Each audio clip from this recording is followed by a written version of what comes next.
Praise the Lord, hallelujah. आप इस जगह पर जब आते हैं, बहुत सारे अलग अलग प्रकार की समस्याओं में, बीमारी में, रोग में या कुछ फैमिली प्रॉब्लम में, आप ऐसे चीज़ों से गुजरते हुए इस जगह पर आते हैं। आप उसी समान न बैठे यहाँ पर। जब स्तुति आराधना कर रहे हैं हम लोग, तो प्रभु की उपस्थिति को महसूस करते हुए आप उन समस्याओं को साइड में रखें और प्रभु की आराधना करें, उनका स्तुति करें। जब आप ये करते रहेंगे, आपका दुख, तकलीफ, समस्याएं, चिंताएं, उसको प्रभु को उसका ध्यान है, इसलिए वो काम प्रभु पर छोड़ें और जो हमारा काम है उसे आप और हम करते रहें। हालेलुया। चलिए हम आगे बढ़ेंगे। एक बहुत गहराई का विषय आपके सामने रखने जा रहा हूँ। विषय है कप और बपटिज्म, प्याला और बपतिस्मा करके एक विषय आपके पास रखने जा रहा हूँ आज। एक बहुत गहराई का एक विषय है। मुझे पता नहीं कितनों को आज समझ में आएगा, लेकिन मैं विश्वास करता हूँ आप सभी इसको समझेंगे जरूर। हालेलुया। क्योंकि इस चीज़ को जब आप समझते हैं, मसीही जीवन आपके लिए अचानक या आपके जीवन में होने वाली घटनाएं अचानक नहीं होगी। जब इस बात को आप समझ लेंगे तो आज आप देखेंगे कि कहीं ना कहीं पर मसीहों को मारने का, धमकाने का, ये सारी बातें चल रहा है। लेकिन बाइबल का पूरा इतिहास देखें, प्रभु यीशु के लिए मारने वाले आज तक नहीं मिला है, लेकिन प्रभु यीशु के लिए मरने वाले हजारों आपको मिलेंगे। हालेलुया। डर गए, मुझे लग रहा है मरने का नाम से। आमीन हालेलुया आता ही नहीं है। 2-4 शैतान का बात बोलेगा तो आमीन हालेलुया आता है। मैं देखा है, अक्सर इस चीज को नोट करता है, कलीसिया को उत्साह करना है ना, 10 प्रभु यीशु का नाम लो और 50 शैतान का नाम लो, सब आनंदित होते, पता नहीं क्यों। ठीक है, हम उसमें नहीं होना है। प्रभु का नाम ऊंचा है, सब नामों में ऊंचा है। शायद आपका परिस्थिति कैसा भी रहने दो, लेकिन ये याद रखना है, आपकी समस्याओं से सबसे बड़ा नाम प्रभु यीशु का नाम है, और वो नाम आपके साथ चलता है और आपके अंदर है। हालेलुया। इसलिए आपको हार नहीं है। शायद असफल हो जाएंगे, लेकिन आपको हार नहीं मिलेगा।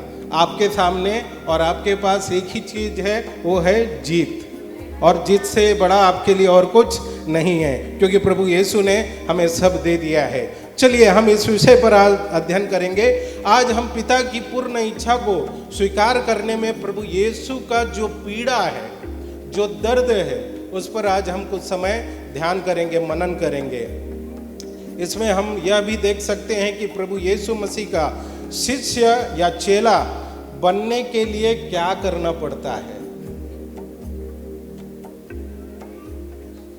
यहां पर सभी चेले विश्वासी हैं, लेकिन सभी विश्वासी चेले नहीं हैं। समझे आप? सभी चेले विश्वासी हैं, लेकिन सभी विश्वासी चेले नहीं हैं, शिष्य नहीं है। तो कौन शिष्य है, उसी को आज हम देखने जा रहे हैं। चलिए हम देखेंगे, आगे बढ़ेंगे। चेले का प्याला या बपतिस्मा, यहाँ पर आप शब्दों को पढ़ेंगे। 35 वचन से जरा शुरू करिएगा। 35। तब जब्दी के पुत्र याकूब और यूहन्ना ने उसके पास आकर कहा, हे गुरु, हम चाहते हैं कि जो कुछ हम तुझसे मांगे वो तू हमारे लिए करे। आपको मत्ती का किताब में एक प्रार्थना स्मरण आता होगा, तो हे हमारे स्वर्गीय पिता, तेरा नाम, तेरा राज्य आए, जैसे तेरी इच्छा वैसे ही। लेकिन प्रार्थना का दूसरा एक भाग भी है। यहाँ पर देखें, प्रभु यीशु के पास 2 चेले आए, जब्दी के पुत्र याकूब और यूहन्ना। उसके पास आकर कहा, हे गुरु, हम चाहते हैं। एक है परमेश्वर की चाहत, दूसरा है हमारी चाहत। ये कहते हैं हम चाहते हैं, हमारी चाहत है क्या?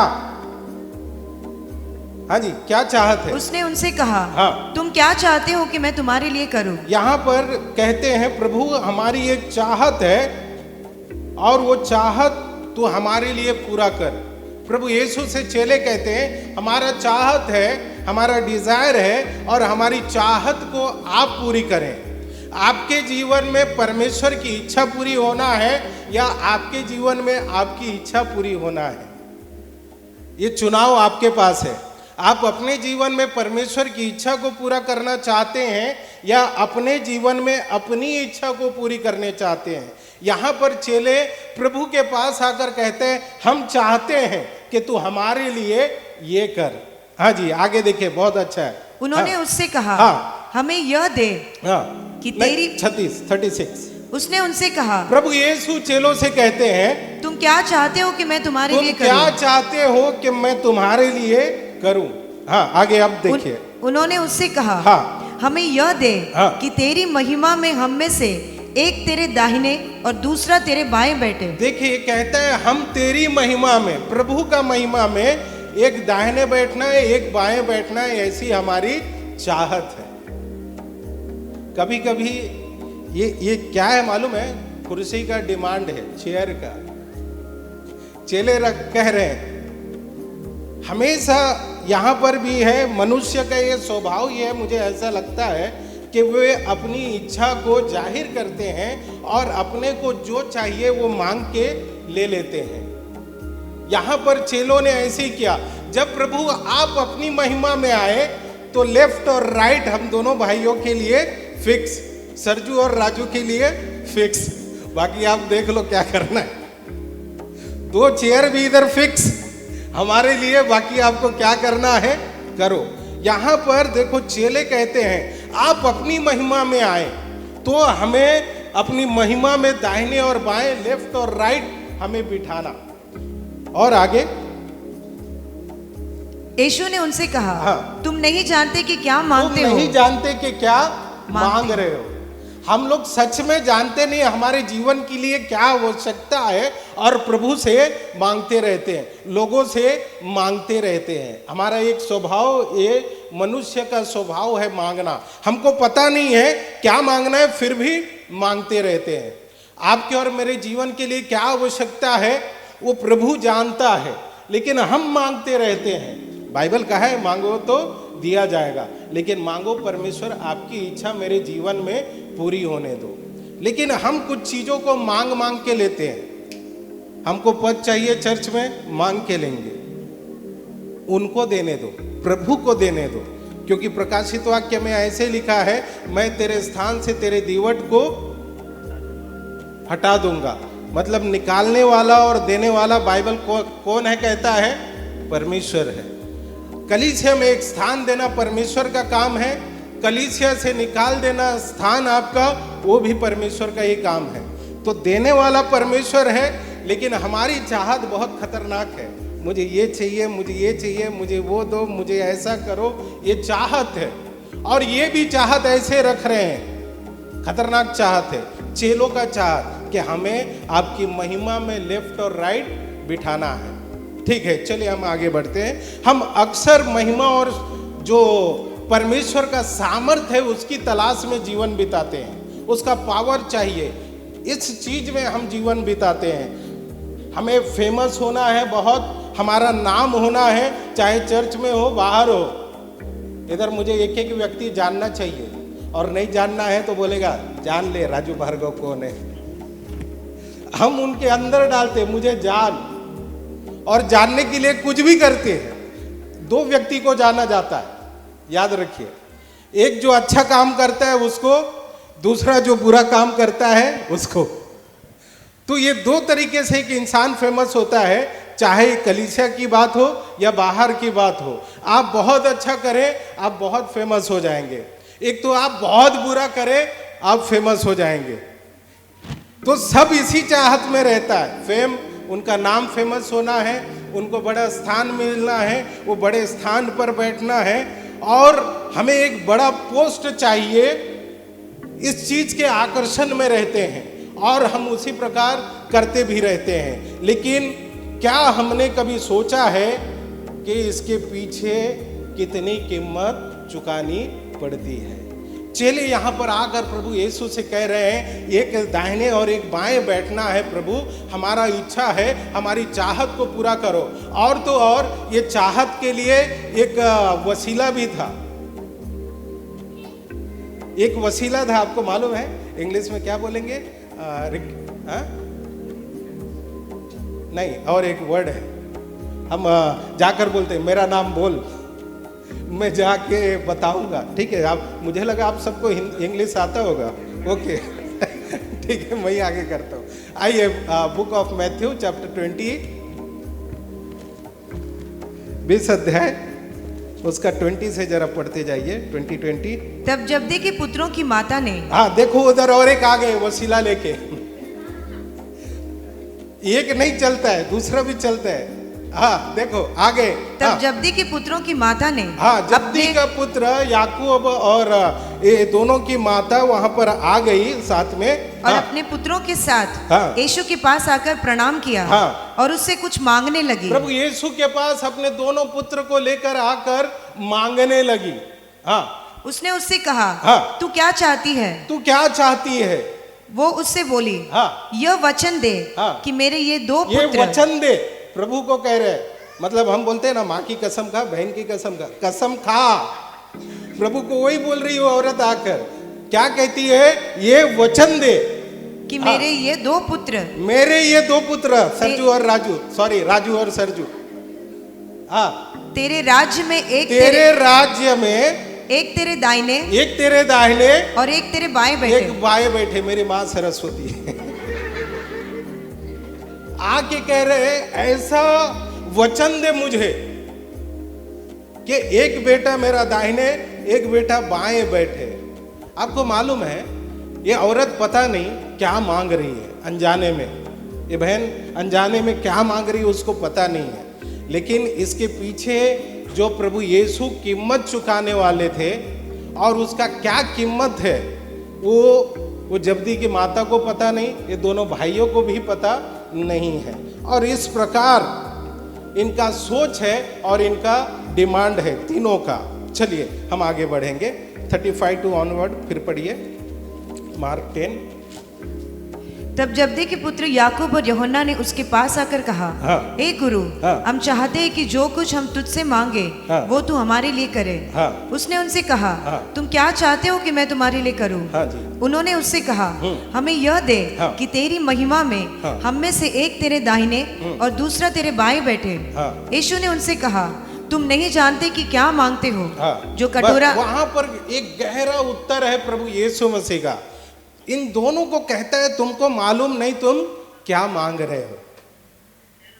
आपको मालूम है जब हम कलीसिया में कोई पद में हैं या किसी स्थान में हैं, आपको मालूम है उसका कीमत क्या है? आज समझ में आएगा आपको उसका कीमत, उसका दर्द क्या है। जब तक आप समझेंगे नहीं, आप कोई सेवा नहीं कर सकते। यहाँ तक आप झाड़ू भी नहीं लगा सकते कलीसिया में सही तरीके से, जब तक उस कीमत को आप नहीं समझ में पाएंगे। बाकी का बात ही छोड़ दो, ठीक है। चाहत का प्रलोभन, हमको जो चाहत है उसको पाने के लिए हम क्या करते हैं, वो है चाहत का लालसा। हम जो चाहते हैं उसको पाने के लिए हमारी लालसा, उसको पाने के लिए हम किस हद तक जाते हैं, वो है एम्बिशन, टेम्पटेशन ऑफ एम्बिशन। 35, 37 जरा पढ़िएगा ये दोनों चीज। तब जब्दी के पुत्र याकूब और यूहन्ना ने उसके पास आकर कहा, हे गुरु, हम चाहते हैं कि जो कुछ हम तुझसे मांगे वो तू हमारे लिए करे।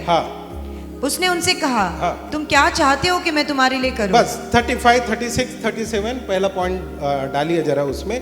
याकूब और यूहन्ना की यहाँ पर याचना है और ये कहते हैं, हे गुरु, हम चाहते हैं कि जो कुछ तुझसे हम मांगे वह तू हमारे लिए कर दे। हमारी चाहत है हमें एक भाई को लेफ्ट में बिठा, दूसरे भाई को राइट में बिठा और बाकी 10 चेले को आप देख लो किधर बिठाना है। लेकिन हम दोनों भाइयों का दो जगह स्थान हमें चाहिए, बाकी का आप देखो।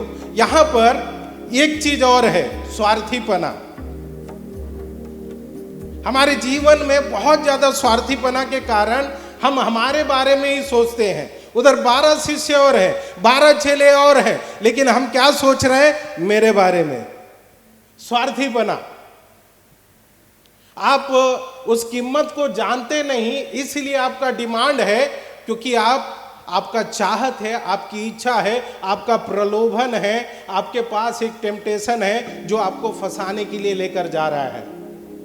आप कभी भी कुछ भी चीज या खास करके पद, पोस्ट मांग के मत लें।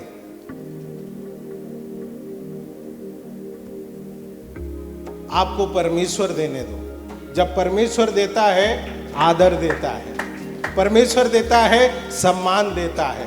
जब आप खुद से छीन कर लेंगे, मान कर लेंगे, मांग के लेंगे, पास्टर भी क्या करेगा? 10 बार बोलेगा तो बोलते हैं 10वां देता है, अब तो देना ही पड़ेगा। मांग के लेना, इनका स्वार्थीपना, उनकी यह इच्छा परमेश्वर के राज्य के लिए नहीं, बल्कि अपनी व्यक्तिगत जीवन में महिमा पाने के लिए इन लोग ऐसे कर रहे हैं। याकूब और दोनों भाई, आप अपने जीवन में खुद का महिमा के लिए कुछ मत करो। आप यहाँ पर झाड़ू भी मारते हैं, यहाँ हम प्रचार करते हैं, यहाँ आप चंगाई सभा चलाते हैं, आप यहाँ पर और सारे चीजों में सहभागी है, आप भोजन दे रहे हैं। अपनी महिमा के लिए मत करो, परमेश्वर की महिमा के लिए करो। अगर आप अपनी महिमा के लिए कर रहे हैं तो आप उसको हटा दें, आप उस जगह से हट जाएं। अगर आपका जो जिम्मेदारी है वो जिम्मेदारी सिर्फ और सिर्फ प्रभु का महिमा के लिए है, तो आप सही जगह पर और सही स्थान पर हैं। अगर आप अपनी महिमा के लिए कर रहे हैं, सबसे बड़ा दुर्भाग्य है। आपको चर्च में 10 लोग जानना चाहिए, कुछ लोग जानना चाहिए, इसलिए अगर आप कर रहे हैं तो आप सही नहीं कर रहे हैं। आप जो कुछ यहाँ पर कर रहे हैं वो प्रभु की महिमा के लिए कर रहे हैं, उसका उत्तम प्रतिफल आपको प्रभु देगा, नहीं तो आपको कोई प्रतिफल मिलेगा नहीं, क्योंकि आप अपनी महिमा के लिए, अपनी बड़ाई के लिए करेंगे। तो यहाँ पर आप गाना भी गा रहे हैं, एक गाना भी गाओ, आप प्रभु की महिमा के लिए गाओ। आप बीच में आके मध्यस्थी प्रार्थना कर रहे हैं, आप प्रभु का महिमा के लिए प्रार्थना करो। आपको प्रार्थना आता है इसलिए प्रार्थना मत करो। प्रार्थना किसको आता नहीं है, और ये लिख के रखा हुआ प्रार्थना नहीं रहता है। प्रार्थना अंदर से आता है और परमेश्वर का आत्मा हमें बताता है क्या प्रार्थना करना है। हालेलुया। तो आप प्रार्थना भी कर रहे हैं, आप बोलो मत मैं 3 घंटा 4 घंटा प्रार्थना करता हूं, ये आपकी बड़ाई के लिए है, प्रभु का महिमा के लिए नहीं है। आप और मैं बड़े बड़े जगह प्रचार करके आए, आप बोलो अरे कल मैं इधर था, परसों मैं उधर था, वो आपकी बड़ाई के लिए है, ना कि प्रभु की महिमा के लिए है। तो अपनी बड़ाई के लिए कुछ मत करो, प्रभु की महिमा के लिए करो, प्रभु का नाम ऊंचा उठाने के लिए करो, नहीं तो मत करो। ये स्वार्थीपन जीवन हमारे जिंदगी को भी नाश करता है, औरों को भी नाश करता है। अगर आपको लगता है आपसे एक अच्छा गाने वाला व्यक्ति बाहर इधर बैठा है नीचे, आपका कर्तव्य है उसको ऊपर लेकर आना, सिखाना और उसको यहाँ पर स्थान देना। क्यों? क्योंकि वो अच्छे से गा रहा है और प्रभु की महिमा अच्छे से कर सकता है। आप और मैं, हम एक दूसरे को अपने से बहुत उत्तम और अच्छा समझे। वे प्रभु की दुख को नहीं देख रहे थे, देख पा रहे थे, केवल उनकी आने वाली राज्य को सुनकर दाहिने और बाएं का डिमांड कर रहा है। मेरे प्रियो, ये याद रखिएगा, हम भी परमेश्वर से ऐसी चीजें मांगते हैं जो हमारी अपनी महिमा या अपनी सुविधा के लिए है। पिछले 2-3 साल से हर साल एक प्रभु का दास आकर मेरे लिए प्रार्थना करते हैं, नहीं सॉरी भविष्यवाणी करते हैं, इस साल लास्ट में तुमको कार मिलेगा। मैं खुद परेशान हो गया इन लोग से। पिछले 3 साल से मेरी बेटी दिन में एक बार तो पूछ लेती है, पापा कार किधर है। जब बाइक में बैठेगी परेशानी होता है, आगे पीछे ढकेलते हैं एक दूसरे को, तो कहती है। तब मुझे समझ में आता है कि उस समय ये पूछता हूं मैं, प्रभु ये गाड़ी मेरे महिमा के लिए, मेरे सुविधा के लिए है कि आपके राज्य की महिमा के लिए है। तब मेरा प्रार्थना उधर बदल गया। मैं उन लोग को बोला ये भविष्यवाणी करने वाले ऐसी ही है, आके कुछ भी फेंक के जाते हैं। तब मेरा वो चीज बदला। मैंने कहा प्रभु ये गाड़ी आपकी महिमा के लिए आता है मेरे जीवन में तो आने दो, नहीं तो 2 चक्का का टायर अच्छा है।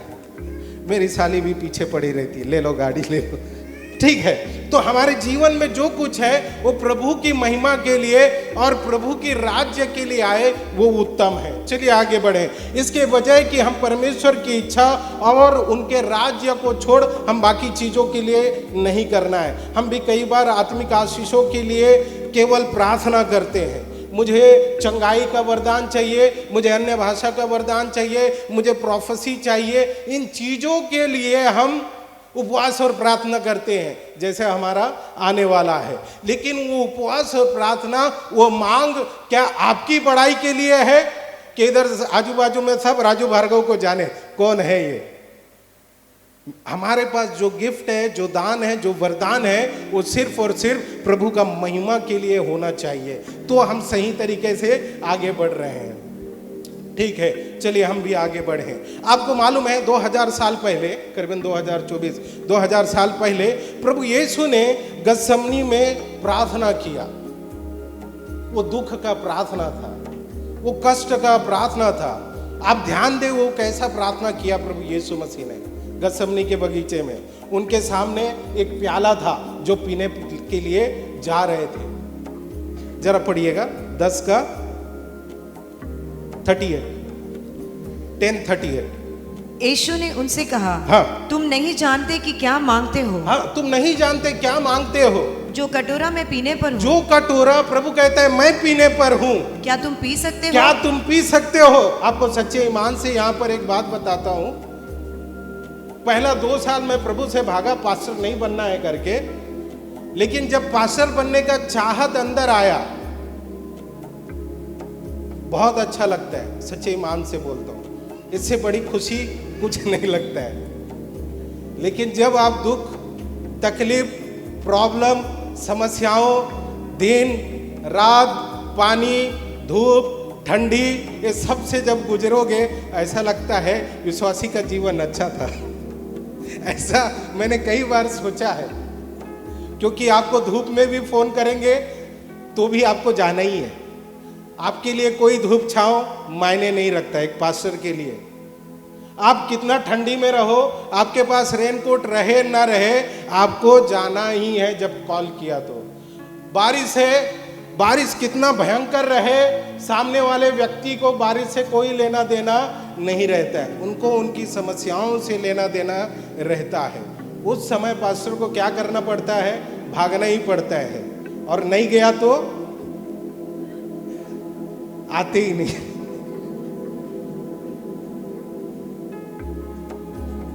आपको पास्टर बनना है, बहुत अच्छा है, सारे पास्टर बने। ये मेरा श्राप नहीं है, ये मेरी चाहत है। क्यों? जो रास्ते पे हम चल रहे हैं, कम से कम आपको वो मालूम पड़े कि किधर चल रहे हैं। प्रभु यीशु क्या दुख उठाने वाले हैं, अपने जीवन को, अपने प्राण को देने वाले हैं। प्रभु यीशु कई बार भविष्यवाणी किए, लेकिन सब उन भविष्यवाणी की बातों को, उस मृत्यु को, उस क्रूस की बातों को सब नजरअंदाज कर दिए। और देख क्या रहे? सिर्फ प्रभु यीशु का महिमा में जाकर हमको भी बैठना है, इस चीज को देख रहे हैं। सारे लोगों का चाहत रहता है। मैं कई लोगों को देखा है, अपना 2 चेयर, 1 चेयर इधर रहेगा ना, पास्टर जब तक आके खड़ेगा नहीं तब तक उठते नहीं है उधर से। इतना कुर्सी का चाहत रहता है, सच्ची में नहीं उठते हैं। जाके बोलना पड़ता है, पास्टर को भी बताना पड़ता है मैं आ गया हूं। तो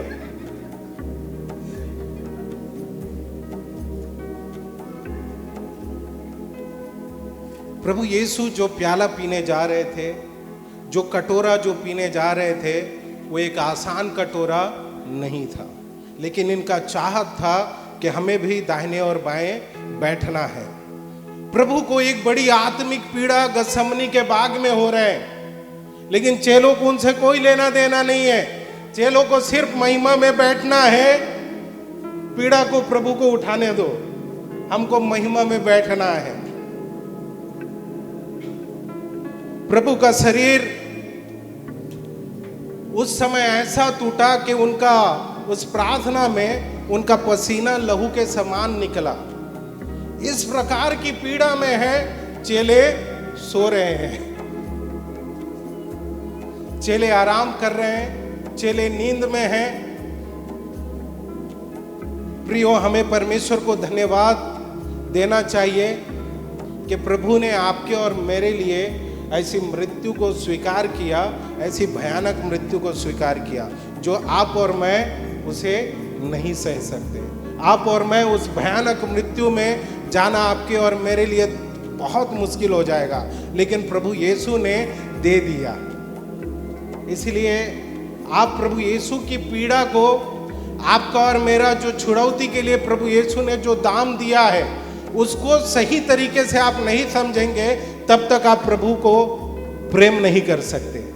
दूसरी बात कहूं, आप प्रभु से जब प्रेम करेंगे, आपका जिंदगी बदलेगा, आपका समय बदलेगा, आपकी परिस्थितियां बदलेगी, आपकी चाहत बदलेगी, आपका रवैया बदलेगा, आपका एटीट्यूड कैसा है वो सब बदलेगा। जब प्रभु यीशु की मौत का उस भयानक कथा को आप जान लेंगे, आपके जीवन में परिवर्तन आएगा, उस सारे चीज़ों को आपका बदल देगा। प्रभु यीशु ने हमारे लिए क्रूस उठाया, हमारे पापों के लिए लहू बहाया और हमारे लिए मरा, और बाइबल के अनुसार तीसरे दिन वो जी उठा। जब वो प्याला पिया तो परमेश्वर की इच्छा को स्वीकार कर रहा था प्रभु यीशु कि पिता, मैं आपकी इच्छा को चाहता हूँ। गतसमनी बाग में प्रभु यीशु का ये प्रार्थना था, हो सके तो ये टल जा, लेकिन मेरी नहीं परंतु आपकी इच्छा पूरी होने दे। आपके और मेरे जीवन में दुख और तकलीफ में आप गुजर रहे हैं, कोई चिंता मत करो, प्रभु से यही प्रार्थना करें, प्रभु मेरे जीवन में आपकी इच्छा पूरी होने दे। बाकी का इच्छा छोड़ दो, लेकिन प्रभु को आप ये प्रार्थना करें कि मेरे जीवन में प्रभु आपकी इच्छा पूरी होने दे। ये कटोरा, ये प्याला, ये कप है क्या? क्या लगता है आपको? कटोरा या ये बपतिस्मा का कटोरा, प्याला है क्या? क्या लगता है? कप और कटोरा दोनों के बारे में थोड़ा थोड़ा मैं रखूंगा। आइए पढ़िए कटोरा। पहला हम कप, कटोरा इसको देखेंगे। बाइबल में कटोरा क्या है और किसको दर्शाता है कटोरा? बुक ऑफ आइज़ाया, यशायाह का किताब 51 अध्याय 17 वचन।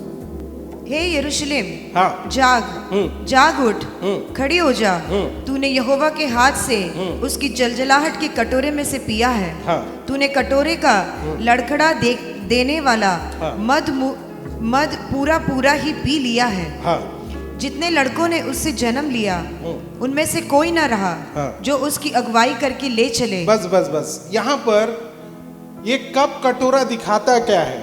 बाइबल में कटोरा अक्सर परमेश्वर का क्रोध, एक दुख और न्याय को दिखाने वाला चीज है। कटोरा, कप, ये जो आप देख रहे हैं स्क्रीन में, ये दिखाने वाला है परमेश्वर का क्रोध को, गुस्सा को, दुख को और न्याय।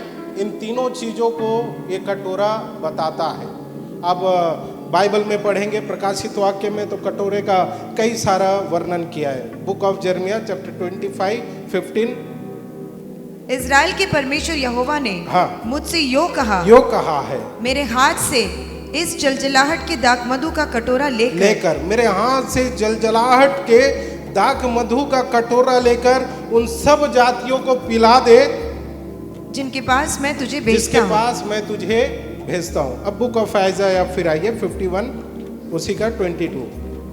तेरा प्रभु यहोवा जो अपनी प्रजा का मुकदमा लड़ने वाला है, तेरा परमेश्वर है, वो यो कहता है, सुन, मैं लड़खड़ा देने वाले मद में कटोरे को अर्थात अपनी जलजलाहट के कटोरे को तेरे हाथ से ले लेता हूँ। तुझे उसमें से फिर कभी पीना ना पड़ेगा और मैं उसे तेरे उन दुख देने वालों के हाथ में दे दूंगा जिन्होंने तुझसे कहा लेट जा कि हम तुझ पर पाँव रखकर आगे चले। बस बस, यहाँ पर जो कटोरा जो आपको बताया जा रहा है या दर्शा रहा है, ये कटोरा क्या है?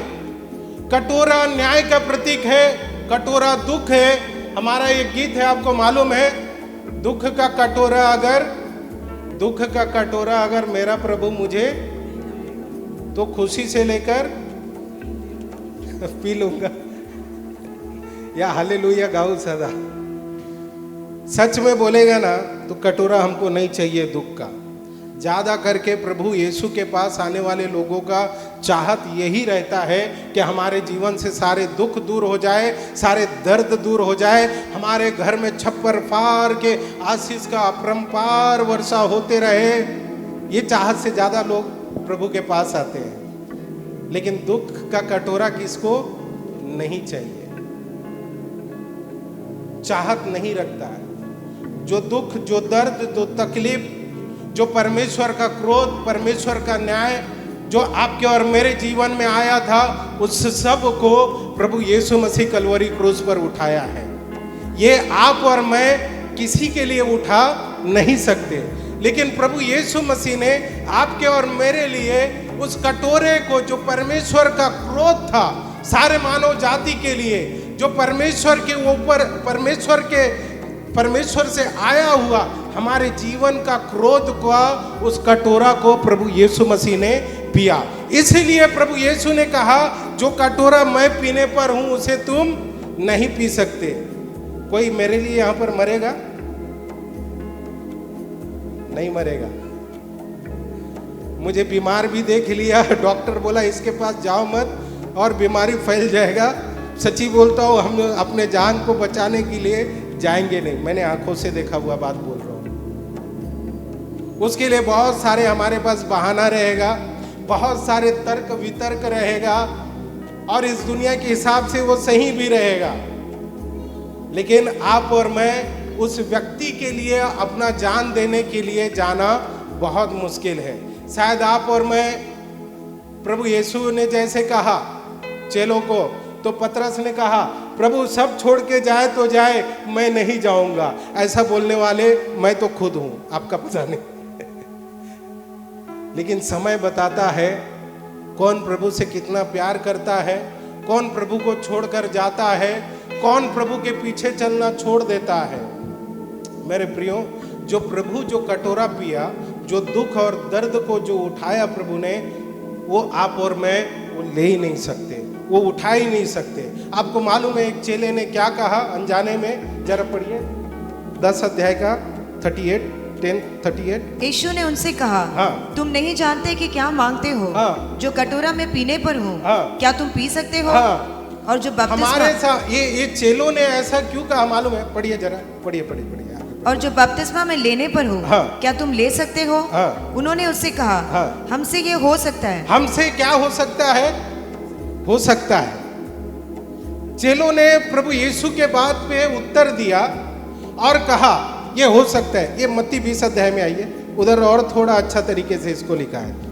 यीशु ने उत्तर दिया, हाँ, तुम नहीं जानते कि क्या मांगते हो। हाँ, जो कटोरा में पीने पर हूँ, हाँ, क्या तुम पी सकते हो? प्रश्न कहा, जो कटोरा मैं पीने पर हूँ तुम क्या पी सकते हो? चेले आगे कहते हैं, क्या कहा? उन्होंने उससे कहा, हाँ, पी सकते हैं। हाँ, पी सकते हैं। जो कटोरा आप पीने वाले हैं प्रभु, जो सारे मानव जाति के लिए, इनको मालूम नहीं प्रभु क्या करने वाला है, लेकिन इनको महिमा दिख रहा है। महिमा मतलब हम भी ऐसा सोचते हैं, हमको सिर्फ आदर चाहिए, आदर चाहिए। लेकिन एक व्यक्ति आदर पाने के लिए कितने संघर्षों से गुजरता है, कभी हम इन चीजों को नहीं देखते हैं। कभी कभी ऐसा होता है, हमें कोई प्रेज द लॉर्ड नहीं बोला तो हमारा मुंह फूक जाता है, हमें कोई बात नहीं किया हमारा दिमाग खराब हो जाता है। अगर आपको वो चाहिए प्रेज द लॉर्ड, वो चाहिए आपको महिमा, वो चाहिए आपको आदर, तो आपको उस संघर्ष से गुजरना है जहां से प्रभु यीशु मसीह गुजरा, तभी आपको और मुझको मिलेगा। किसी चीज को ले लो मत, मांग के ले लो मत, प्रभु देने दो। प्रभु जब देता है तो हमेशा के लिए देता है। हम देंगे 1 साल के लिए देंगे, 1 साल में भी कंटाल आ जाते हैं, अरे बस करो कब आएगा, मई जून जुलाई। मैं ताना नहीं मार रहा हूँ, सच्चाई वो बोल रहा हूँ। और आपको लगता है ताना मार रहे हैं तो समझ लो, लेकिन मैं सच्चे ईमान से ताना नहीं मार रहा हूं। चेले कहते हैं हम क्या करेंगे? पी लेंगे। पढ़िए, ध्यान दीजिए थोड़ा सा। हाँ जी। उन्होंने उससे कहा, हाँ, पी सकते हैं। हाँ, हम पी सकते हैं। उसने उनसे कहा। बस यहाँ पर चेले क्या कहते हैं? प्रभु यीशु ने कहा तुम इसे नहीं पी सकते, तुम क्या पी सकते हो? चेलों ने कहा हम पी सकते हैं। आपको इसका उत्तर कहां पर मिलेगा मालूम है? चेलों ने इस कटोरे को कहां पर पिया, इस कटोरे को कहां पर इनकार किया? आपको कहां मिलेगा? जब गत्समनी के बाग में प्रभु यीशु मसीह प्रार्थना कर रहे हैं और उन्हें पकड़ने वाले प्रभु यीशु के पास आ गए, और जब प्रभु यीशु के ऊपर हाथ डाला, आपको मालूम होगा वहां पर एक चेले भी नहीं दिखा जिसने कहा मैं पी सकता हूं। मुझे लगता है वो सबसे पहला भागा होगा, क्योंकि अता पता है ही नहीं वहां पर। हम सब कहते हैं एक समय, प्रभु आपके लिए जीऊंगा, तेरे लिए मरूंगा, गाना गाते हैं ना। आज समय ऐसा आ रहा है मारने का नहीं, प्रभु के लिए मरने का समय आ रहा है। और पता नहीं कितने ये 10 से 12 चेलों के जैसे रहेंगे, कितने पतरस के जैसे रहेंगे, कितने प्रभु यीशु मसीह के समान रहेंगे, जो पिता के सामने विश्वास योग्य चुपचाप अकेला रहा और सारे मानव जाति का जो पाप का दर्द था, क्रोध था, उसको वो अकेला पी गया। पता नहीं कितने लोग उस समय उपस्थित रहेंगे जब ऐसी समस्याएं हमारे जीवन में आएगी। तो बाहर खटखटा रहा है, अंदर कभी भी आ सकता है। इसके लिए तैयार आपको और मुझको रहना है। इसका मतलब हम ये प्रचार नहीं करते कि हमें तलवार लेके, हॉकी स्टिक लेके, डंडा लेके तैयार रहना है। नहीं, वो उनका काम है। हमारा खुदावंद ने मोहब्बत से दुनिया को जीता है और हमारा भी काम है मोहब्बत से ही दुनिया को जीतने का। वो तो दूसरों का काम है। यहाँ पर कहता है वो प्याला मैं पीना चाहता हूँ और वो प्याला मैं पी सकता हूँ। लेकिन पहले इंस्टॉलमेंट में सारे चेले भाग गए। जिन्होंने कहा मुझे वो महिमा चाहिए दाहिने और बाएं, जब कष्ट का समय आया तो भाग गए, महिमा का समय आया तो यहाँ पर आ जाते हैं। कई लोग यहाँ पर आकर कष्ट से प्रार्थना करते रहते हैं, जो साल में एक बार भी आता है वो इधर आकर खड़ा हो जाते हैं। क्यों? महिमा पाने के लिए। अच्छा है, खड़ा हो जाओ, ईमानदारी से हो जाओ, कष्ट करके दुख उठाकर उस महिमा को पाओ जो आपके और मेरे लिए प्रभु यीशु मसीह ने रखा है। उसे ऐसी साधारण तरीके से ना ले ले। चलिए आगे बढ़ते हैं हम। नंबर 2, बपतिस्म। ये बपतिस्मा जल का बपतिस्मा नहीं है जो पिछले दिन हुआ। ये जल का बपतिस्मा नहीं है, ये बपतिस्मा था मौत का बपतिस्मा। बाइबल में कई बपतिस्मा के बारे में कहा गया है। जल का बपतिस्मा एक बताया गया है, और ये जो हम देख रहे हैं मृत्यु का बपतिस्मा है, जिसके बारे में यहाँ वर्णन कर रहे हैं। मृत्यु का बपतिस्मा, ये मृत्यु जो प्रभु यीशु अपने जीवन में उठाया, और वो खुद के लिए नहीं है, वो सारे मानव जाति के लिए मरना एक बहुत बड़ा कुर्बानी है, ये सैक्रिफाइस है। और ऐसे लोगों के लिए मरना जो उनको इज्जत भी नहीं देते, जो उनको जानते भी नहीं है, ऐसे लोगों के लिए मरना प्रभु यीशु ने स्वीकार किया। वो मौत का बपतिस्मा, मृत्यु का बपतिस्मा। एक व्यक्ति जब मरता है किस प्रकार हालत होती है। यहाँ पर जरा आप माता मरियम की उन संकटों को सोच कर देखें। मैं आपको इमोशनल करने के लिए नहीं बोल रहा हूँ, लेकिन एक माँ एक बाप की तरह पर जरा आप देखें। आप जिस बच्चे को आप जन्म दिए, बड़ा हो गया, आपके सामने पला बड़ा हुआ, वही व्यक्ति उसी बच्चे को आपके सामने मार रहा है, और ऐसा भयानक मार रहा है जिसकी कोई सीमा नहीं है।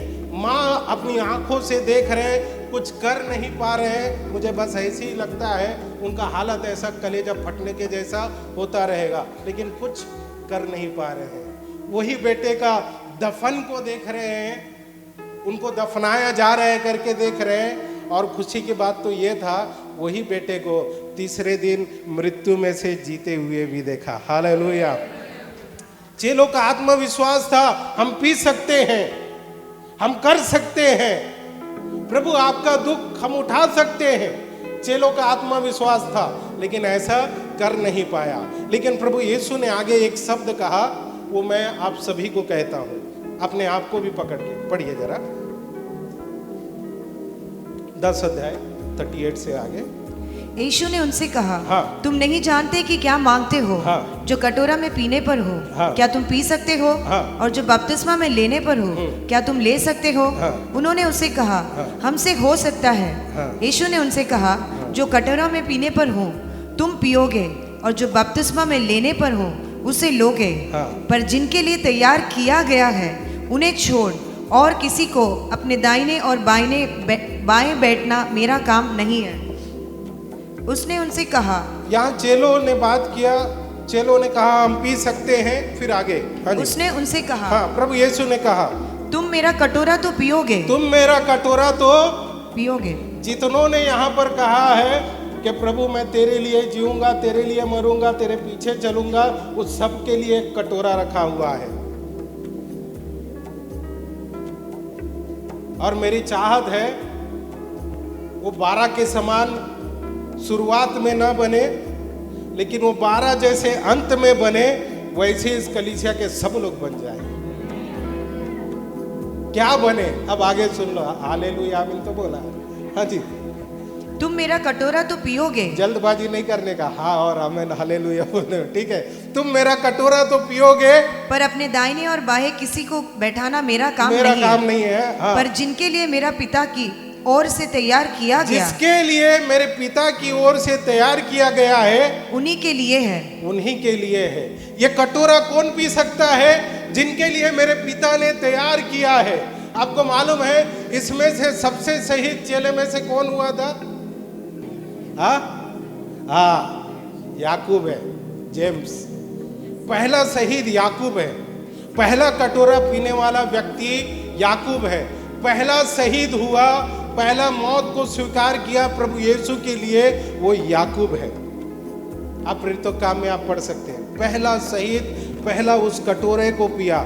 यहाँ पर जो कटोरा है वो पता नहीं किसके लिए और कितनों के लिए है, लेकिन वो मौत का कटोरा को प्रभु यीशु मसीह के लिए पहला याकूब ने पिया, या उस मौत के बपतिस्मा को याकूब ने लिया अपने ऊपर। मेरे प्रियो, मैं आपको बताना ये चाहता हूँ, जो कटोरा आपके और मेरे जीवन में है वो साधारण नहीं है।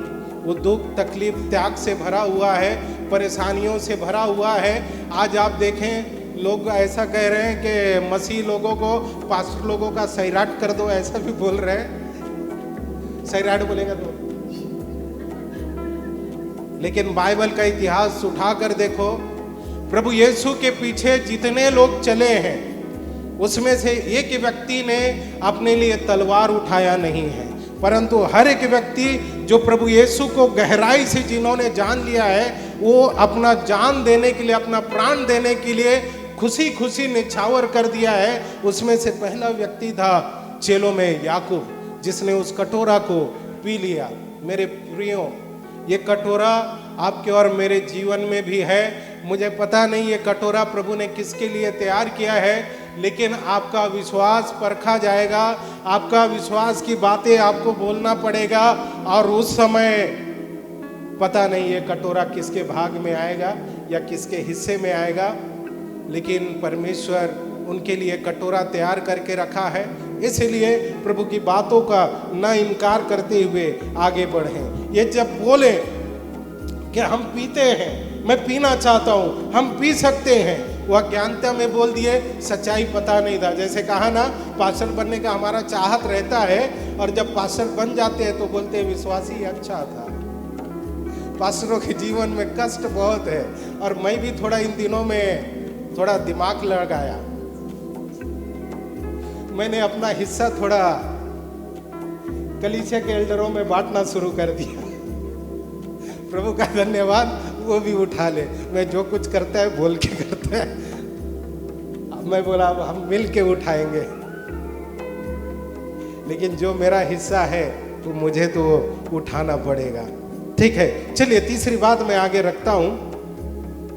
ये प्याले में, इस कटोरे में 5 बातें हैं जो हमें चेला बनाता है और इसे पीने के लिए तैयार करता है। आप बोल रहे हैं ना कि मैं ये कटोरा, ये प्याला पी सकता हूं, तो 5 बातें हैं। अगर ये 5 बातें आप अपने जीवन में लाएंगे तो आप इस प्याले को, इस कटोरे को, जो दुख का है, तकलीफ का है, समस्याओं का है, आप इसे पी सकते हैं। 5 बातें, वो 5 बातें प्रभु यीशु में बराबर थी। पहला नंबर 1, मध्यस्थता प्रार्थना है। क्या बनाए? हाँ, मध्यस्थी का प्रार्थना, इंटरसेसरी प्रेयर। प्रार्थना के लिए प्रभु यीशु मसीह अपना जीवन को अलग करते थे। अगर आप प्रार्थना करने वाला एक व्यक्ति है, निरंतर प्रार्थना करने वाला व्यक्ति है, आप इस प्याला को, इस कटोरा को आप पी सकते हैं। ये आपके लिए आसान हो जाएगा। लेकिन अगर आप मध्यस्थी करने वाला व्यक्ति नहीं है, आपका जीवन अगर प्रार्थनामय जीवन नहीं है, आप इस प्याला को, इस कटोरे को नहीं पी सकते और कभी भी आप प्रभु यीशु का इनकार कर सकते हैं। जैसे 12 चेले भागे। प्रभु यीशु मसीह का इस मध्यस्थी को देखिए, लूका 13 अध्याय का 8 वचन में आइए, जरा जल्दी से आइए। उसने उसको उत्तर दिया, हाँ, हे स्वामी, हाँ, इसे इस वर्ष और रहने दे। हाँ, प्रभु यीशु का मध्यस्थी लोगों के लिए।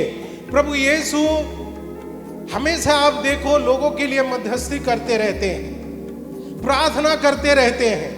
आज यहाँ पर आप और मैं बड़ी बड़ी बातें करते हैं, बड़ी बड़ी चीजों को बोलते हैं, लेकिन आपको एक बताना चाहूंगा, आप और मैं किसी न किसी की प्रार्थना के बदौलत आज यहाँ पर हम जिंदा इकट्ठे हुए हैं।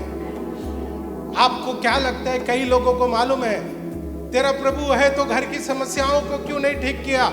तू तो रोज चर्च में जा रही है, जा रहे। बच्चे लोग बोलते हैं तुम्हारा कुछ ठीक नहीं हुआ, तुम्हारा स्वभाव नहीं बदला। बच्चे, परिवार के लोग ऐसा बोलते रहते हैं। लेकिन एक परिवार में एक माँ है, एक बहन है, एक बेटा है, एक बाप है जो अपने परिवार की सुरक्षा के लिए मध्यस्थी का प्रार्थना करते रह रहे हैं। ये समझ में उनको नहीं आता। 13 का 8 जरा पढ़िएगा वापस। उसने उसको उत्तर दिया, हाँ, हे स्वामी, हाँ, इसे इस वर्ष और रहने दे, हाँ, कि मैं इसके चारों ओर खोद कर खाद डालूं। हाँ, 1 वर्ष और रहने दे, प्रभु यीशु कहता है। मध्यस्थी का प्रार्थना, आपको मालूम नहीं होगा, आपके और मेरे लिए कितनों लोगों ने आंसू बहा बहा कर प्रार्थना की है। इसलिए आप और मैं यहाँ पर खुदा के दरबार में आज मौजूद हैं। उसका कारण है प्रार्थना। अगर आपके और मेरे जीवन में किसी की प्रार्थना, किसी की मध्यस्थता नहीं होती तो आज आप और मैं यहाँ पर नहीं रहते, आज आपके और मेरे बच्चे सुरक्षित नहीं रहते। इन दिनों में ऐसा लगता है बाहर जाएगा तो मौत ही मौत है, ऐसा लगता है। गाड़ी चलाओ तो मौत दिखता है, 2 व्हीलर चलाओ तो मौत दिखता है, बात करो तो लगता है कोई मार देगा। आज का समस्या, संकट इसी प्रकार चल ही रहा है। आपको जगह जगह पर मौत दिखता है, ऐसा लगता है परेशान हो जाएंगे आप। पिछले दिन यही की बात है, मैं बाइक पे जा रहा है, मैं और मेरी बेटी पत्नी थे, हम लोग जा रहे हैं। एक व्यक्ति पीछे, सिग्नल लगा है, पुलिस है, हवलदार है, पीछे आके टे करके बजा रहा था। सच्चे ईमान से बोलता हूँ, मेरे को ऐसा देखा, ऐसा लग रहा था इसको 2-4 इधर लगा के दे दो। पुलिस वाला सामने खड़ा है, ट्रैफिक है, वो बेचारा संभाल रहा है, ये आओ वो जाओ कर रहा है। इसको क्या घाई था? इतना घाई था तो अपने लिए खुद फ्लाईओवर बना लेता, डायरेक्ट उसके घर पे उतरता। पूरा ऐसा लगता है ना, इस दुनिया में आप जाओगे तो सच्ची ऐसा लगता है मौत का ही बातें हो रहा है। किसी के अंदर शांति कुछ है, समझ में ही नहीं आता है। प्रियो, आपको और मुझको मध्यस्थी चाहिए, बहुत जरूरी है। और उसी मध्यस्थी के कारण यहाँ पर आप और मैं जीवित हैं। प्रभु यीशु आंसू बहाया आपके और मेरे लिए। पढ़िए और एक वचन, इब्रानी 5 का 7। यीशु ने अपने देह में रहने के दिनों में ऊंचे शब्द से पुकार कर और आंसू बहा कर उससे जो उसको मृत्यु से बचा सकता था। प्रभु यीशु मसीह आंसू बहा कर प्रार्थना किया, लोगों के लिए, आपके लिए मध्यस्थी किया। और प्रभु यीशु 17 अध्याय यूहन्ना का आप पढ़ेंगे, वहां पर मध्यस्थी कर रहे हैं आपके और मेरे लिए। तो प्रभु यीशु का बदौलत आप और मैं यहाँ पर उनके दम से, उनके कर्म से आज यहाँ पर आप और मैं जीवित है। अगर आपको उस प्याला को पीने के योग्य है तो इस 5 बातों को आपको देखना बहुत जरूरी है। आप मध्यस्थिति का प्रार्थना करते हैं क्या? अपने लिए, परिवार के लिए आंसू बहाकर प्रार्थना करते हैं क्या? अपने लिए, परिवार के लिए। मैं पिछले ये बीमारियों का किसी न किसी के साथ चलते हुए, जाते हुए मुझे ये समझ में आया, हमारा कितना भी खून का रिश्ता रहने दो, किसी को किसी का पड़ा नहीं है। तू जा, तू मर, मेरे को कोई लेना देना नहीं है। आज का परिस्थिति ऐसा है, लेकिन आपको और मुझको, हर एक व्यक्ति के लिए, अपने परिवार के लिए मध्यस्थिति का प्रार्थना करते रहना है। Number 2, a life of compassion, करुणा का जीवन। प्रभु यीशु में वो तरस, करुणा का जीवन भरा हुआ था। आप पढ़िए मत्ती 14:14। आपका और मेरा जीवन भी करुणा से भरा रहना चाहिए। हाँ जी। उसने निकलकर एक बड़ी भीड़ देखी, हाँ, और उन पर तरस खाया, उन पर तरस खाया और उनके बीमारों को चंगा किया। प्रभु कहता है उन पर तरस खाया। आप उस कटोरे को, प्याला को पीने के लिए योग्य हैं। आप लोगों पर तरस खाएं, लोगों पर करुणा दिखाएं, जो प्रभु यीशु के अंदर था। प्रभु यीशु हमेशा लोगों पर अपना तरस दिखाता था, अपनी करुणा को दिखाता था। और आप और मैं भी ऐसे ही तरस, यहाँ पर बैठे हैं ना, बहुत सारे लोग एक दूसरे के ऊपर करुणा करते रहते हैं, एक दूसरे के ऊपर तरस। जान दे बेचारी गरीब है, जान दे बेचारा गरीब है। पैसे का गरीब नहीं बोल रहा हूँ, वो स्वभाव, वो तरस हम दिखाते रहते हैं। नंबर 3, जल्दी जल्दी जाऊंगा मैं। लाइफ ऑफ गिविंग, देने का जीवन। आप हैं यहाँ, सुन रहे हैं? देने वाले, देने का जीवन। ये बहुत इंपॉर्टेंट है, देने का जीवन। क्रिश्चियन लाइफ, मसीही जीवन देने वाला जीवन है। मैं सिर्फ धन का नहीं बात कर रहा हूं। हाँ, रोमन 8:32 पढ़िए, बुक ऑफ रोमन। जिसने अपने निज पुत्र को भी न रख छोड़ा, परंतु उसे हम सब के लिए दे दिया। बाजू वाले को कहें दे दिया। तो आप और मैं क्या करना है? आप और मैं भी देने वाला जीवन जीना है। मैं सिर्फ पैसे का बात इधर नहीं कर रहा हूं। देना बहुत चीज है। हम किसी को अपना समय देते हैं, किसी को धन देते हैं, किसी को राय देते हैं, किसी को जो जरूरत है वो देते हैं। तो सारी चीजें देने वाला जीवन है। मसीह का जीवन देने वाला जीवन था। प्रभु यीशु का तीसरा जो ये 5 बातें जो प्याले का बता रहा हूं, वो देने का जीवन था। प्रभु यीशु अपना सब कुछ निछावर कर दिया। पिता परमेश्वर अपने लिए कुछ नहीं रख छोड़ा, वो सब कुछ आपके और मेरे लिए दे दिया। तीसरा, आपका और मेरा जीवन देने वाला जीवन होना चाहिए। नंबर 4, तीसरी बात, क्रूस की शर्म और निंदा को सह लेना, सहन करना। पढ़िएगा जरा इब्रानी 13:13। इसलिए आओ, हाँ, उसकी निंदा अपने ऊपर लिए हुए, प्रभु की निंदा अपने लिए ऊपर लिए हुए, हाँ, छावनी के बाहर उसके पास निकल छावनी चले। के बाहर लोगों के पास चले। किसकी निंदा को लेकर? प्रभु यीशु मसीह की निंदा। प्रभु यीशु के नाम के कारण प्रभु ने कहा, तुम्हें सताएंगे, तुम्हें मारेंगे। आप क्या इस निंदा को लेने के लिए तैयार हैं? जब समाज में जाते हैं आपको इस निंदा का सामना करना पड़ेगा। मेरा दोस्त है बचपन का, उसकी बिल्डिंग में एक बहन है जो प्रभु पे विश्वास करती है। ये मेरा दोस्त फोन करके बोलता है, अरे तेरे जैसा है हमारे बिल्डिंग में। तो मैं बोला, हाँ क्या करता है तू उसके साथ? तो ये कहता है, जैसे ही मुझे दिखेगी ना वो, मैं चिल्लाता हूँ, क्या?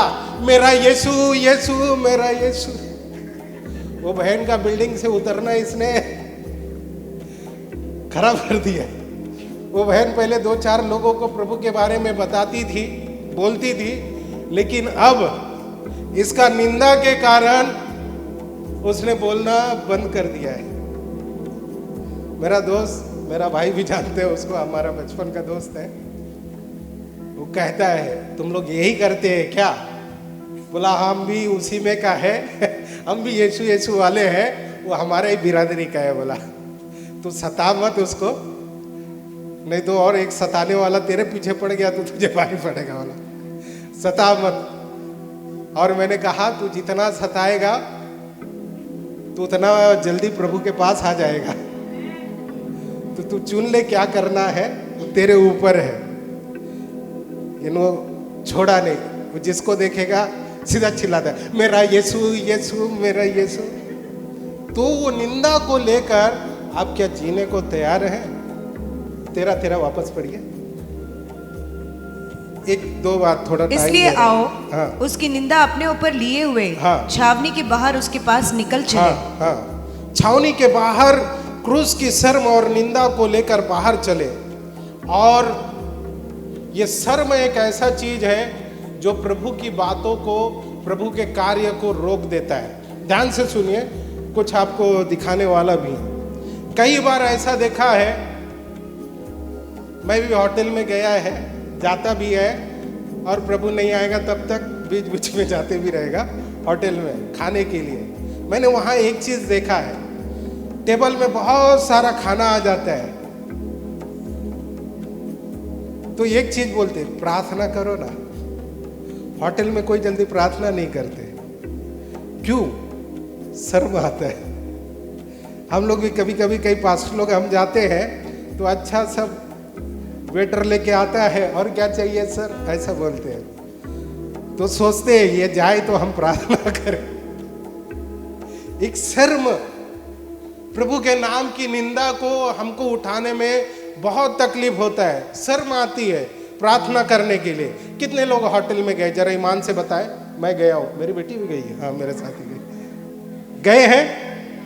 कितने लोग वहां पर खाने के लिए दुआ किया है जैसे घर पे करते हैं, प्रभु धन्यवाद, ऐसा नहीं। जैसे हम बोलते हैं ना, मेरा भाई आके बोलते हैं कोई प्रार्थना करने वाले आगे आए, तो क्या होटल में जब आपके पास खाना पूरा डाला हुआ है, आपके सामने है, आप देख के आपको आ रहा है लालच, उस समय क्या आप प्रार्थना करते हैं? अगर करने वाला भी होगा तो सबसे शॉर्ट प्रार्थना उधर ही होता होगा, सबसे छोटा प्रार्थना, धन्यवाद प्रभु लॉलीपॉप के, सबसे छोटा प्रार्थना, क्योंकि उधर सबसे ज्यादा शर्म। सबसे बड़ा प्रार्थना किधर होता है मालूम है? इधर ही। ये सारे अपने लोग हैं, कोई शर्म नहीं करेंगे। इधर शर्मा जी नहीं आता, उधर आ जाते हैं। ये 2 वीडियो छोटा है, जरा अपलोड करिए। मैं खत्म करूंगा एक बात बोल के, इसके आगे 5वां बात बोल। एक कुत्ता है यहाँ पर, उसके सामने भी भोजन रखा है, देखो।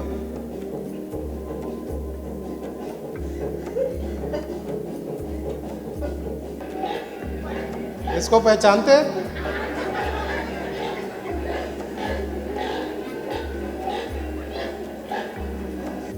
पहला वीडियो में ध्यान से सुने, पहला वीडियो में एक कुत्ता था, कुत्ते के सामने क्या था? खाना था। आप और मैं ऐसा नहीं है, मैं वो समझाने के लिए बता रहा हूं, नहीं तो आप उल्टा समझेंगे। तो यहां पर क्या था कुत्ते के सामने? कुत्ता भी धन्यवाद दिया। आपको मालूम है किधर दिया? हाँ, क्या हिलाया? हाँ, सही बोला हो। जब आप कुत्ते के सामने भोजन रखो, उसको इतना अच्छा लगता है, वो पूंछ हिला के उसका प्रतिक्रिया देता है। उनके सामने भी खाना रखो, उन लोग भी धन्यवाद देते हैं। हमारे सामने आता है खाना, हमारा जल्दी धन्यवाद नहीं निकलता, शर्म निकलता है। नंबर 2, जो सुअर का बात दिखाया मैंने, सुअर भी वो खाने के लिए उसको लेके जा रहा था। वो सुअर का जो आवाज टर ऐसा जो आ रहा था ना, वो भोजन को देख के वैसा निकालता है। आप सुअरों का झुंड को देखना, वो एक सुअर अगर खा रहा है ना, वैसा आवाज करता है, वो टर ऐसा आवाज करता है, क्योंकि उसको बहुत सारा खाना मिला और वो अपना प्रतिक्रिया दे रहा है, प्रति उत्तर दे रहा है। जिसने दिया या जहां से मिला, वो अपनी खुशी को जाहिर कर रहा है। कुत्ता पूंछ हिला के, सुअर मुंह से वो आवाज कर करके। और ये सुअर कैसा है? जब ये खाते रहते हैं और लोग भी उसका आवाज सुन के आते हैं, मतलब वो धन्यवाद देते हैं। उनको शर्म नहीं है जिसने दिया है उसको धन्यवाद बोलने के लिए। हमारा जीवन भी, चौथा बात, एक क्रूस की शर्म जो गलाती 3 अध्याय का 13 वचन में लिखा है, वो प्रभु यीशु ने क्रूस की शर्म को, उस निंदा को खुलेआम क्रूस पर सह लिया। आपको और मुझको भी प्रभु की निंदा आप और मैं सहन करना है, लोगों में उनके नाम को बताना है। उनके नाम के लिए कभी लज्जित मत हो जाओ, उनका नाम बताओ। नंबर 5, 5वीं बात, मसीह यीशु की वास्तविक पीड़ा, the actual suffering of Christ. प्रभु यीशु मसीह का वास्तविक आपको पीड़ा को देखना है। यशायाह 53 अध्याय में आप जाएंगे, वहां पर उनका वास्तविक पीड़ा प्रभु यीशु का बताया गया है। अगर आप इस प्याले को पीना चाहते हैं, 5 चीजें अपने जीवन में याद रखें। पहला, मध्यस्थी प्रार्थना। दूसरा, करुणा का जीवन। तीसरा, देने का जीवन। चौथा, क्रूस की शर्म और निंदा सहना।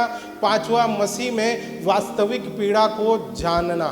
ये 5 बातें अगर आपके अंदर है, आप उस पीड़ा को जो याकूब ने ले लिया, जो पतरस ने ले लिया, जो स्तेफनुस ने ले लिया, वो प्याला आप और मैं भी पी सकते हैं। लेकिन जो प्रभु यीशु ने प्याला पिया, उस प्याला को इस दुनिया का कोई भी नहीं पी सकता है। आइए अपने स्थान पर खड़े हो जाएं और स्वयं खुद को, गलाती 2:20 में जैसे लिखा है, अब मैं जीवित ना रहा, मुझ में मसीह जीवित है।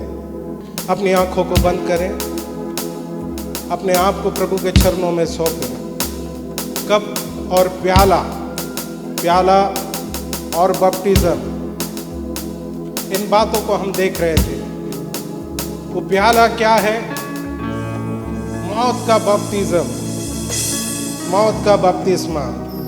गलाती के, रोमियो के 6 अध्याय में लिखा हुआ, जितनों ने बपतिस्मा लिया वो मसीह यीशु का मृत्यु का बपतिस्मा लिया। अब मैं जीवित न रहा, मुझ में मसीह यीशु जीवित है। वो मेरे अंदर है, वो मेरे अंदर चलता फिरता है, मेरे अंदर वास करता है और मुझे उस राह पर लेकर जाएगा जिसके लिए इस जगत में वो प्रभु यीशु मसीह इस दुनिया में आया। प्रभु से कहें, प्रभु उस बपतिस्मा और उस कटोरे में भाग लेने के लिए मुझे सामर्थ्य दे जो आपने खुद सह लिया। प्रभु, हमारा जीवन आपके चरणों में सौंपते हैं। जब हम खुदावन बाहर निकलते हैं इस दुनिया में, तरह तरह की बातें, निंदा की बातें हैं, लेकिन उसे लेकर जीने के लिए और आपका गवाही देने के लिए हमें सहायता करें। Thank you Lord. सर्वशक्तिमान प्रभु परमेश्वर, प्रभु इस जगह पर खड़े हुए हर एक व्यक्ति को, इस जगह पर उपस्थित हर एक को प्रभु आपके चरणों में सौंपता हूँ। खुदा, हर एक के जीवन में प्रभु एक बढ़ोतरी दे। हर एक के जीवन में जो किसी प्रकार की इस संसार की वेदना में है, प्रभु यीशु वहाँ से उन्हें बाहर निकाल कर लाए। और पवित्र आत्मा परमेश्वर हर एक हृदय में आप वास करें, हर एक के जीवन को आशीषमय करें। प्रभु हर एक के जीवन को आगे बढ़ाएं, हर एक को बीमारी से चंगाई में लेकर आए। उनकी परिस्थिति चाहे कैसे भी हो, किसी प्रकार की बीमारी में हो, प्रभु सारे बीमारी से आपका नाम ऊंचा है। खुदावन प्रभु परमेश्वर, आपका दया अनुग्रह हर एक के जीवन में रहे। आप भरपूरी से उनके जीवन में प्रभु बढ़ते जाए, अपने मुख का प्रकाश इन हर एक पर चमकाए। प्रभु परमेश्वर, प्रभु जो आज पहली बार इस भवन में आए हैं, जो आपका नाम पहली बार सुन रहे हैं, प्रभु उनके जीवन में एक अनुभव दे, ताकि वो भी चख के देखे आप कैसा भला परमेश्वर है। पिता, उस प्याला को, उस कटोरा को अपने जीवन में लेकर आगे बढ़ते जाने के लिए, क्रूस की निंदा को अपने ऊपर उठाकर इस छावनी के बाहर जीने के लिए प्रभु हर एक को सहायता करें। पवित्र आत्मा का सामर्थ्य और अभिषेक से यहाँ पर आया हुआ हर एक व्यक्ति भरा रहे और उसी अभिषेक में चले फिरें और आपकी महिमा करें। जो कुछ करें अपनी बड़ाई के लिए नहीं, आपकी महिमा के लिए पिता धन्यवाद करते हैं। पिता पुत्र पवित्र आत्मा के नाम में आशीषित करते हुए प्रार्थना नाथरी यीशु के नाम में, आमीन।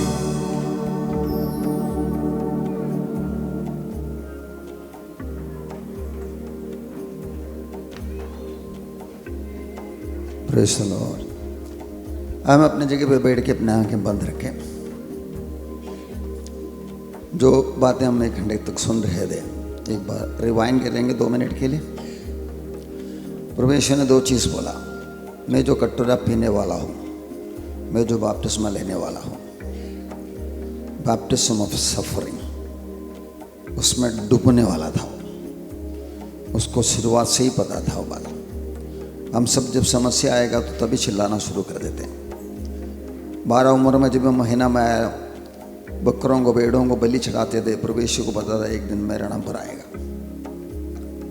वो समझ कर जेरूसलेम की ओर चल रहे थे।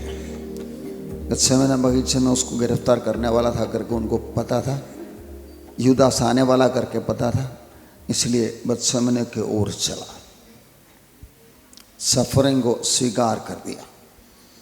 पिता हो सकता है तो कटरा करके मनुष्य की रीति से रोया, लेकिन इसके लिए तो मैं आया करके और एक जगह पे बोला। ये बात हम याद रखेंगे। और हमको सिखाया प्रभु यीशु ने, दोस्तों के लिए जान देने से बढ़कर कोई प्रेम नहीं है। ये दुनिया को समझ में नहीं आता है, लेकिन हमको प्रेम क्या है करके सिखाया वो व्यक्ति। अगापे प्रेम, औरों के लिए जान देने वाला प्रेम। और इसका आधार यह है, हमें आनंद जीवन उन्हीं में मिल गया है।